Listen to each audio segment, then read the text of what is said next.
yo, let's get it in. So apparently there was a shooting that happened at Joel Osteen's church in Texas. So let's check out the clip and I'm gonna chime in. In Houston tonight, a peaceful day of prayer. Active shooter out of Central area, Lakewood Church.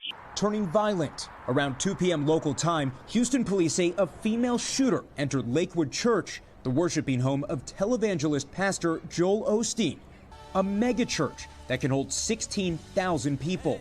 She was armed with a long rifle and a trench coat with a backpack, accompanied by a small child, approximately 4 to 5 years old.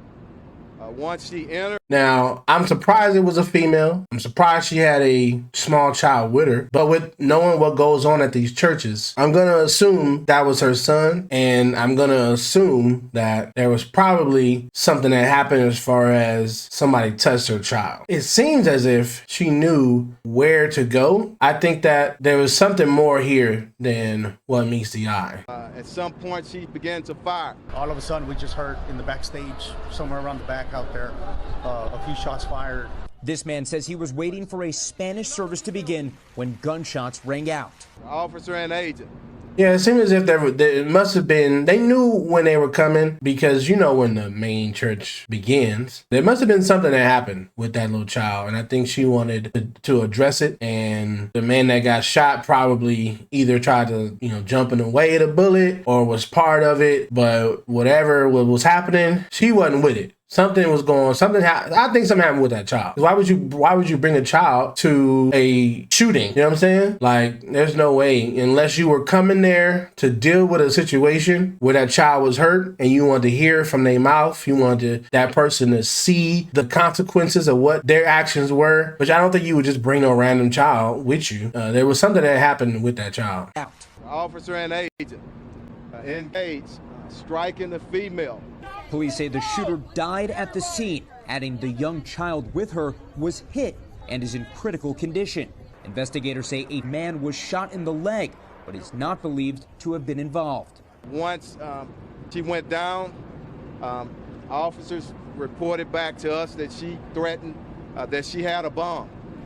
So I wish that they actually let us know like her name, nationality, because we can kind of like, get some ideas of what was really going on here. The things that happen at mega churches, man, are outlandish, from the homosexuality, from the child abuse, molestation. There's a lot of stuff that goes on in the mega churches. And that's just talking about things that pertain to this. But I mean, there's a lot of fornication, a lot of adultery happening in there, a lot of lies on people, a lot of money stealing. Joel Osteen, the church is the one that someone found $200,000 or something like that in the walls. You know what I'm saying? So there's something going on, and she was just fed up with that shit. So we searched her vehicle, our bomb squad, and also the backpack. No explosives were found, but she was also spraying some type of substance on the ground. Police blocking off the area with many evacuating. And I thought that I maybe could die. After that, I just sent a message to my husband, say that I love him, and to my daddy say the same. Authorities believe the incident was isolated.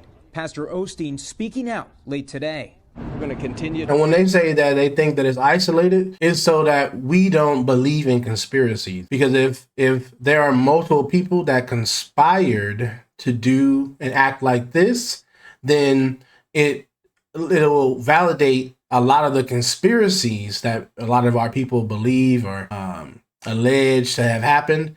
And they want to make sure that they squash all of that, that she had no help. It was just one person. It wasn't planned. There was no entity that was, trying to come and get them. Or no, it's just one person. They got her. Everything's all good. So that's just code word for we cannot ever admit that there was a conspiracy or there was a plan to conspire with a bunch of people ever. Let's see what he had to say. Speaking out late today. We're going to continue to move forward, and there are forces of evil, but the forces that are for us, the forces of God, are stronger than that. Tonight, There's definitely some forces of evil up in that church. I ain't never been there. I don't even need to be there. This man has been smiling through this whole interview. I saw this interview. I saw multiple interviews. I was trying to see if I can get what their update of the person's name. Most of this stuff, most of his interviews, he's just smiling away. For us, the forces of God are stronger than that. tonight, a community of worship shaken.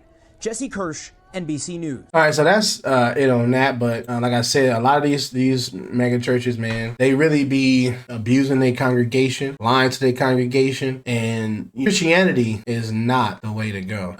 Christianity is a white supremacy institution. Now, and I'm not talking about the Bible. I'm talking about the religion. The Bible is the way to go, but the religion of Christianity, Catholicism, Baptist, Mormon, all that stuff, all that is trash. And we can see the evidence of it from all the hurt stories. And I believe that this lady was going there to hurt someone that hurt her or that child. Period, point blank. All right, let me know what y'all think in the comments. You know, why you think that happened, and we can keep it pushing. All right, peace.